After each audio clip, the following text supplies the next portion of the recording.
Guys आज चाहिँ हाम्रो CSS सिरिजको 5th भिडियो हो र आज चाहिँ हामी CSS बोर्डर हेर्छौँ। खासमा CSS बोर्डर चाहिँ किन राख्छौँ भन्दाखेरि चाहिँ कुल देखिनलाई, मतलब अब कुरा CSS को हुँदैछ त स्टाइलिङ कुल देखिनलाई नै हो हैन। मतलब हामी कुनै पनि अब्जेक्टको वरिपरि यदि बोर्डर दिन चाहन्छौँ भने चाहिँ त्यस्तो बेलामा चाहिँ हामी बोर्डर युज गर्छौँ CSS को। र यसमा चाहिँ हामी आफ्नो तरिकाले बोर्डर पनि दिन सक्छौँ, जस्तै राउन्डेड होस् कि लेफ्ट मात्र राइट मात्र, यो सब हामी CSS बोर्डरमा हेर्छौँ। र योभन्दा अगाडि हामीले हेरेको थियौँ CSS ब्याकग्राउन्ड, र त्योभन्दा अगाडि पनि धेरै हेरेका थियौँ। त्यो सब हेर्नको लागि चाहिँ तपाईँले CSS प्लेलिस्ट एक्सेस गर्नुपर्ने हुन्छ। यदि अहिलेसम्म एक्सेस गर्नुभएको छैन भने चाहिँ तल डिस्क्रिप्सनमा लिङ्क राखेको छ, त्यहाँबाट गएर CSS को प्लेलिस्ट एक्सेस गर्न सक्नुहुन्छ।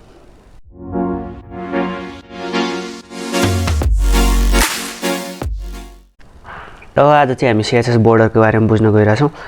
र CSS बोर्डरमा चाहिँ फर्स्टमा बुझ्नुभन्दा अगाडि फर्स्टमा पहिला हाम्रो फोल्डर खोलौँ हैन। त्यसमा अनि म पहिला भिजुअल स्टुडियोमै जान्छु, त्यहीँबाट सबै बुझ्न कोसिस गरौँ।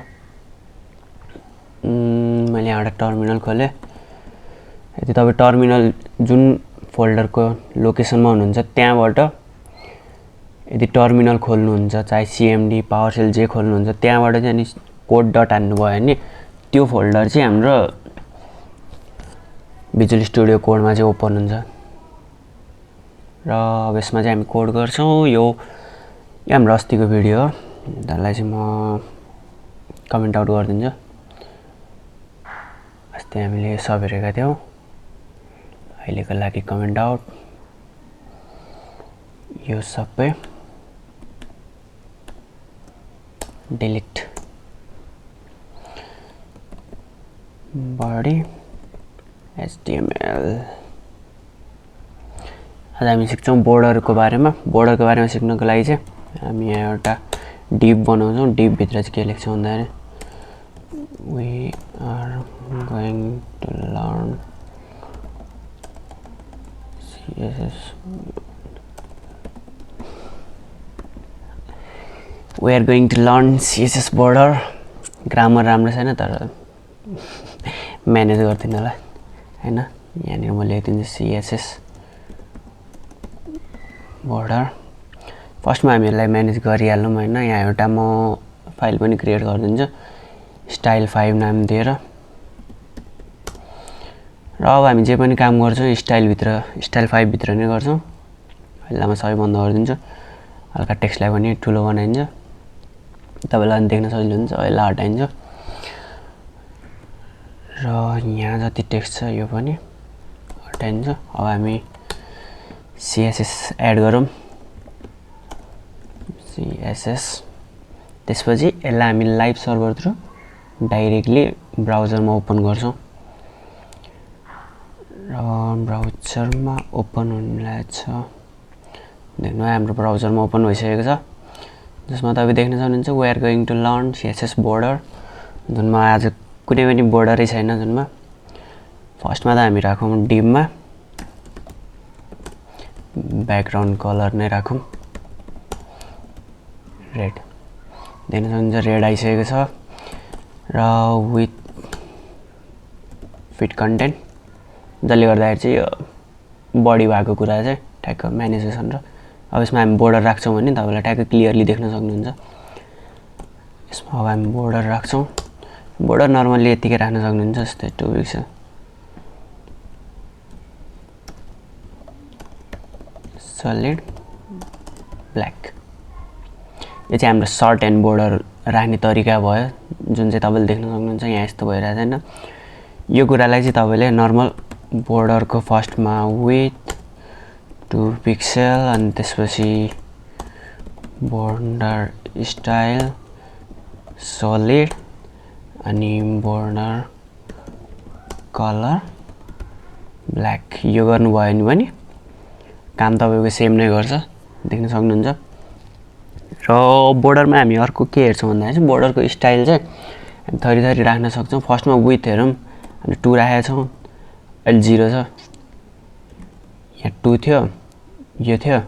अब हामी यदि यहाँ 5 पिक्सल राख्छौँ, बोर्डर बढेको छ, 0 राख्छौँ, बोर्डर गायब हुन्छ देख्न सक्नुहुन्छ यो बोर्डरको काम भयो र यसलाई हामी 2 पिक्सलबाटै बुझ्न कोसिस गर्छौं अब हामी यसको स्टाइल हेर्छौं स्टाइलमा के हुन्छ भन्दाखेरि डटेड हुन्छ हामीसँग अर्को जुन चाहिँ डट डट डट डट गरेर आउँछ यहाँ देख्न सक्नुहुन्छ बोर्डरको स्टाइल चेन्ज भइसकेको छ अर्को हुन्छ हामीसँग ड्यास्ड जुन ड्याश ड्याश ड्याश ड्याश वाला आउँछ यहाँ देख्न सक्नुहुन्छ यसरी चाहिँ तपाईले कुनै पनि बोर्डरको स्टाइल आफ्नो हिसाबमा चेन्ज गर्न सक्नुहुन्छ त्यसपछि कलरको कुरा आउँछ कलर त तपाईले जुन राख्दा नि हुन्छ रेड राख्नुस् रेड त देखिदैन किनकि रेड नै हो तपाईहरु ब्लू राख्न सक्नुहुन्छ देख्न सक्नुहुन्छ ब्लू आइसकेको छ यसरी तपाईले बोर्डरको कलरहरु पनि आफ्नो हिसाबमा चेन्ज गर्न सक्नुहुन्छ स्टाइल पनि आफ्नो हिसाबमा चेन्ज गर्न सक्नुहुन्छ र बोर्डरमा अर्को मेन कुरा भनेको चाहिँ हाम्रो के हुन्छ भन्दाखेरि बोर्डरको कर्नर चाहिँ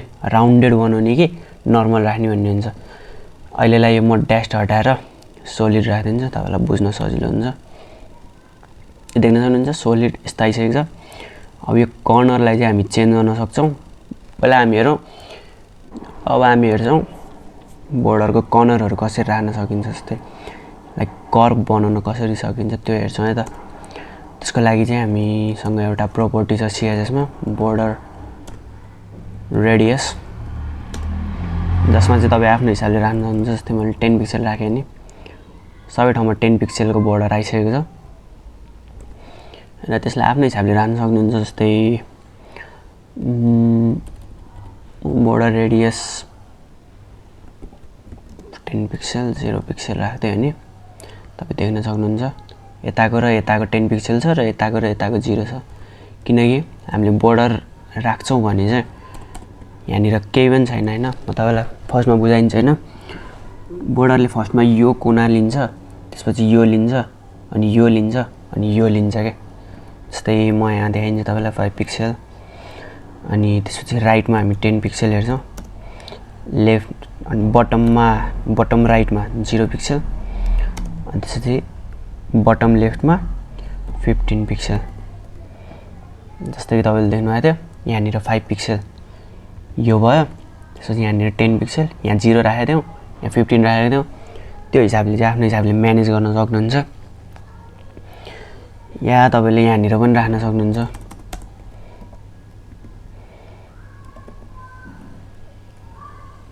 बोर्डर टप लेफ्ट रेडियस गरेर यसरी यसमा यसरी राख्न सक्नुहुन्छ टप लेफ्ट बटम राइट आफ्नो हिसाबले राख्न सक्नुहुन्छ त्यो चाहिँ यहाँ देख्न सक्नुहुन्छ यताटी आइसकेको छ यो ठाउँमा राख्नु भयो भने बटम राइट गर्न सक्नुहुन्छ तपाईहरु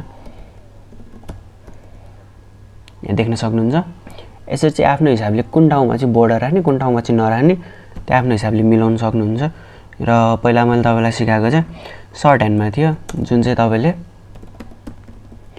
बोर्डरको रेडियस राख्नलाई एकदमै उचित हुन्छ जस्तो चाहिँ यहाँ 10 पिक्सल राख्नु भयो भने सबै ठाउँमा 10 पिक्सल हुन्छ र अर्को यदि यहाँ 5 पिक्सल थप्दिनुहुन्छ भने चाहिँ यो 10 पिक्सलले चाहिँ यो टप कर्नर र यो बटम कर्नर हेर्छ अनि यो 5 पिक्सलले चाहिँ यो टप राइट कर्नर र बटम लेफ्ट कर्नर हेर्छ जस्तै तपाई देख्न सक्नुहुन्छ यसमा र यसमा 10 पिक्सल आइसकेछ यता र यता 5 पिक्सल आइसकेछ यो चाहिँ आफ्नो हिसाबले तपाईहरुले मिलाउन सक्नुहुन्छ हैन